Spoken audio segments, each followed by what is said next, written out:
I've always had a passion for energy issues. I grew up in a town that was dependent on oil and natural gas production. I think people understand what pipelines are about. You wouldn't be able to hop in your car and drive to work every day without a pipeline carrying some sort of fuel through the pipe.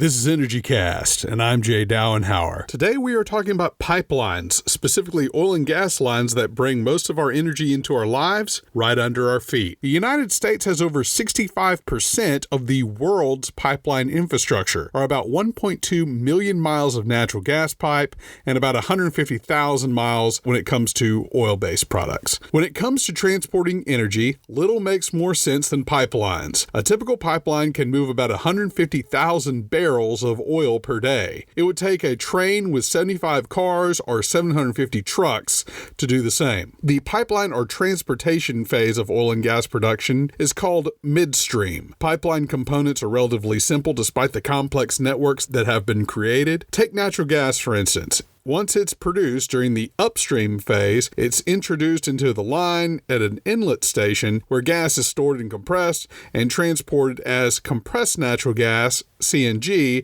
at anywhere between 200 and 1500 psi. Compressor or pump stations help move product through the lines. The product typically reaches its final destination at what are called partial and final delivery stations. There have been some cool technologies developed to detect leaks, which can be especially tricky for pipelines underground. I never spent much time around pipelines like the ones we're discussing today. As we discussed in my water treatment episode, most of my experience involved above ground temporary water transfer for fracking. However, one of the guys I worked for during my time in that sector claimed a major oil and gas producer laid a 60-inch diameter pipeline under his property, one of the largest you'll find. Unlike the above ground water lines used for fracking, underground oil and gas pipelines are invisible. Only a trained eye would notice the right-of-way markers along, say, a grassy field or a ranch. As we discussed with my guest today, pipelines can cause controversy, especially when you consider the many miles and many landowners that can be involved in projects like these. But I was amazed to learn that almost no projects go to the point of eminent domain. Plus, it seems that most landowners get a nice paycheck for something they'll never see. For our energy infrastructure to thrive, it's important that landowners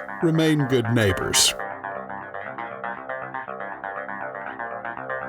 Our guest today is Turi Cannon, president of the Texas Pipeline Association, a statewide trade group for this critical piece of energy infrastructure. The group has over 40 members, serving a state that has by far the most pipeline miles of any other. I'm pretty sure I ran across Turi during my years at the Texas State Capitol in Austin. At that time, he was a staffer for a House member on an energy committee that I spent a lot of time in. I hope you enjoy my conversation with Turi Cannon.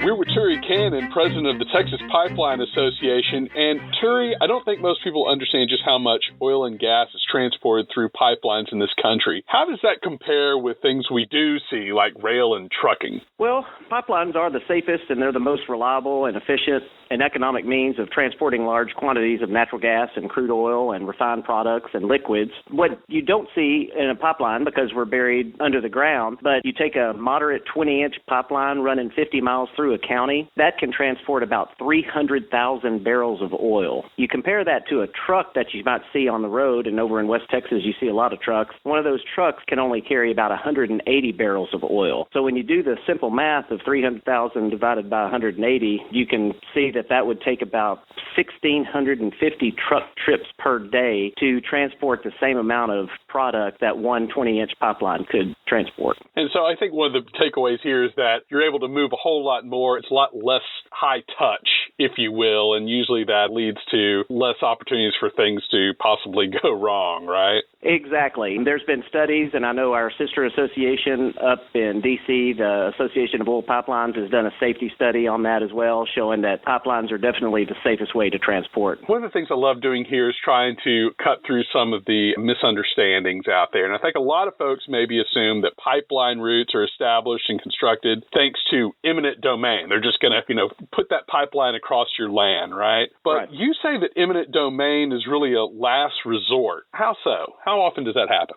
Well, of course, we are very proud of our relationships with our landowners because we're going to be their neighbors for a long time, possibly in perpetuity forever. And so we do treat landowners with the utmost respect, respecting their land. And an eminent domain simply just costs more. We would rather pay the landowner a fair market value rather than get tied up in court all the time by using the condemnation process. There was a snapshot that our association did, and we tracked our negotiations with landowners from 2011 to 2016. And what we found is we dealt with about 34,900 tracts of land in this sample. And out of those 34,000 tracts of land, we were able to construct almost 16,000 miles of pipeline. What we found is when we looked at condemnation rates of that, condemnation occurred less than 4% of the time. So that means just in the initial stages of negotiation, we successfully negotiated with our landowner friends 96% of the time. And when you take that number even further, how many of them actually went to court? Less than 1%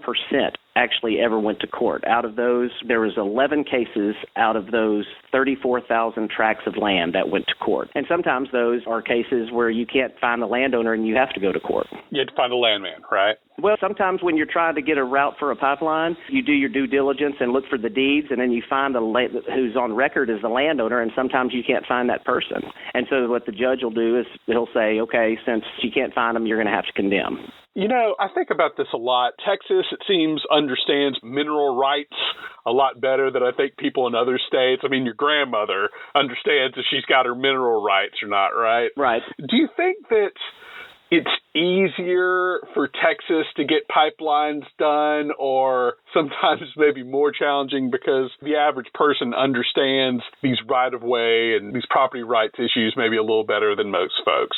What do you think about that? Well, Jay, I'm, of course, biased, and I think Texans are the smartest people in the country. Yeah. But, yes, we are a very pro-oil and gas state, and so I think people know that in order for product to get to market, you have to have a safe and reliable system, such as a pipeline system, to get them to market. A large amount of our electricity in this state is produced by natural gas power plants, and so they know when they turn on the lights that power had to come from somewhere. When you're drinking a bottle of water, you know that a petroleum product probably had something to do with making that bottle. And so I think Texans have been educated because we are such a pro-oil and gas state, and it has such a significant effect on our economy that I think they are more knowledgeable. Do other states sometimes reach out to you guys? They haven't reached out to me specifically, but I will definitely hold up our Texas model as a very good one. It's probably the best in the country regarding pipeline safety, pipeline transportation, and building projects. Of course, what I often say to the chambers that I speak to is that, to my knowledge, the Texas Pipeline Association is the only state trade association dealing with solely intrastate pipelines. And people say, well, why do you need your own? And I said, well, because Texas is special for one reason, but two, we've got more pipeline miles than anybody else. Let's talk a little bit about landowners again and royalties. And you talk about, if you're going to basically put a pipeline across their land, then those people are going to get paid. How do those royalties typically work? How is that usually financially structured?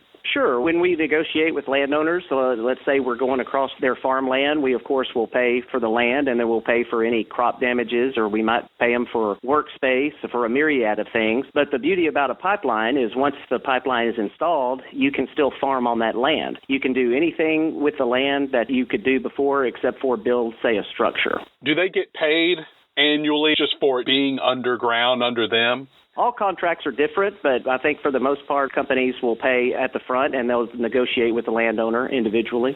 Okay. You'd think Texas and other oil-producing states have built all the pipelines that would be necessary to all the active fields out there, but how active are new builds, Turi? Well, if you just look at the projects that are being announced, there's quite a few. And so that's because we've got to get product to market because Texas is a growing state, and so we've got more energy demand. But then again, we're also starting to export a lot of the product as well. As you might have seen, there's some pipelines going to Mexico, for instance, and we're getting them down to the ship channel to export LNG and export other hydrocarbons through our port system. We've been hearing a lot about President Trump's infrastructure package. Have you heard anything in those discussions about pipelines being in that mix? Well, from a very high level, it's my understanding that the president's infrastructure proposal was released, and it's going to attempt to streamline and expedite the pipeline permitting process. And so from a regulatory certainty standpoint from the pipeline industry, we would welcome that and support that. Tell us a little bit about regulations. What kind of things really create headaches that you think might be unnecessary? Just regulations that cause delay, because when a pipeline is in the business of transporting from the wellhead to the end user, and so if there's any kind of delay, there's nothing in it for the pipeline industry. We've got to get hooked up to a well, and so if we're not transporting anything, we're not doing our job. You talked a lot about the safety, and that's great. Are there any new technologies with pipelines that we might not know about? Leak detections, faster pumping, maybe materials that can stay in the ground and transport longer over the course of time?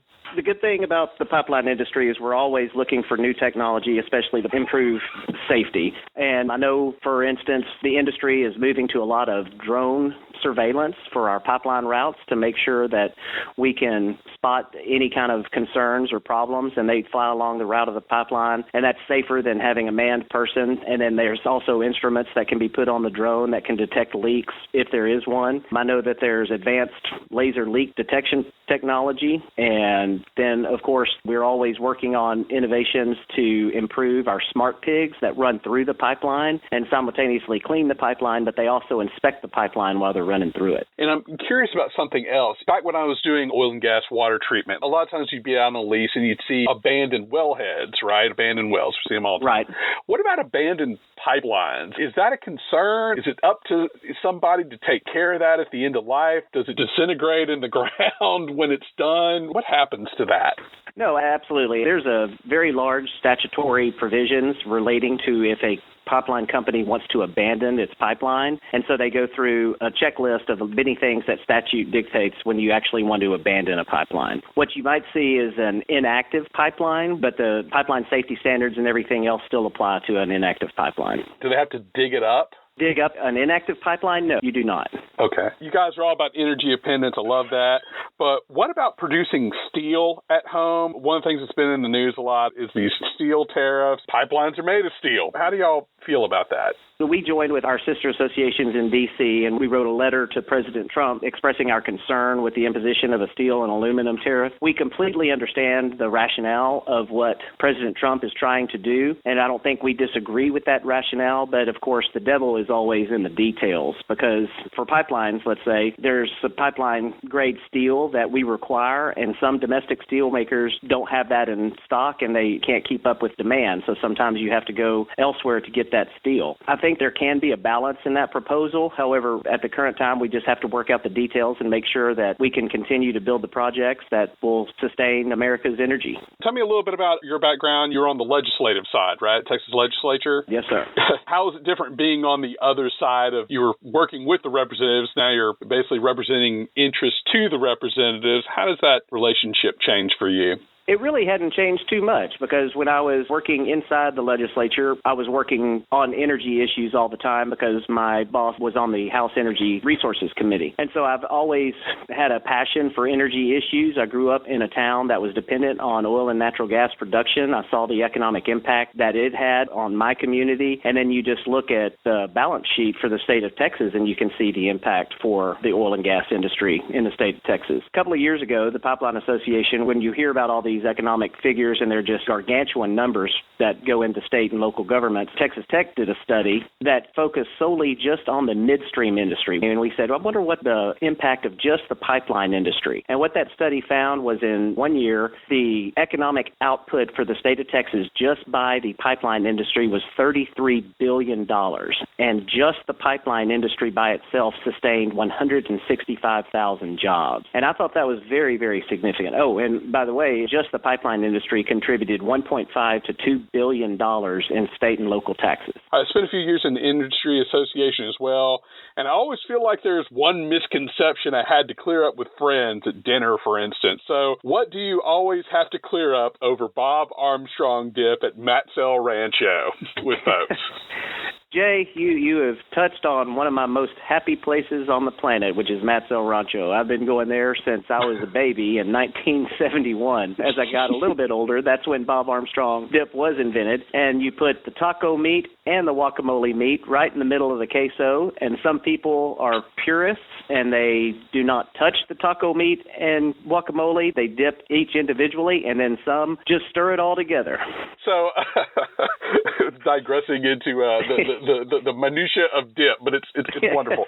Yeah, but this is an opportunity for you to really sound off here. I mean, what misconceptions do you feel like you always have to clarify for people? It's like, oh, you work for the pipeline guys. You know. Well, again, I think that being that Texans are very oil and gas savvy, and we are a pro-energy, pro-oil and gas state, I think people understand what pipelines are about. They know that without them, you can't get natural gas from the wellhead to the processing plant to the end user. They know that you wouldn't be able to hop in your car and drive to work every day without a pipeline carrying some sort of fuel through the pipe. And so I think as far as misconceptions, you've always got your detractors, the people that possibly are anti-fossil fuel in general, and we are just the latest people to pick on because they have attacked upstream, they've attacked downstream, and now they're attacking midstream. As far as misconceptions, we're very proud of our environmental record. We're very proud of our relationship with the landowner, and I think education is the key, and that's what this association is all about, is educating the public and educating our policymakers to ensure that we have the energy to meet the needs of all Texans. And I assume you probably crossed paths with Rick Perry before he moved on. What's your thoughts about him being Energy Secretary and what that could hopefully mean for your interests? We've always had a very good relationship with Secretary Perry, and especially with Governor Perry when he was governor. So we have high hopes that he will lead the policy on energy independence for the country, and because he was certainly an energy advocate when he was governor. Terry, I'm going to wrap up. This is the lightning rounds on your thoughts on different energy technologies. This is Free Word Association. First one is natural gas. Clean burning, abundant, and reliable energy source. Crude oil. It keeps America moving and driving, and it's part of everyday products. Nuclear. My understanding is not many more are being permitted. Coal. It's a needed energy source to meet demand. Wind. West Texas and the Gulf Coast wind power plants put a significant amount of kilowattage on the ERCOT grid. Solar. It takes a big area to produce power, but it's an innovative technology. Biofuels. It can help with reducing emissions, but it needs to be sustainable. Fuel cells. Hopefully the technology can get better. Hydroelectric. Hoover Dam. And all those dams along the Colorado River. The Colorado River, yep. That's right. LCRA. That's right. Geothermal. Good source of energy, but my understanding is it's limited to certain areas. Electric vehicles.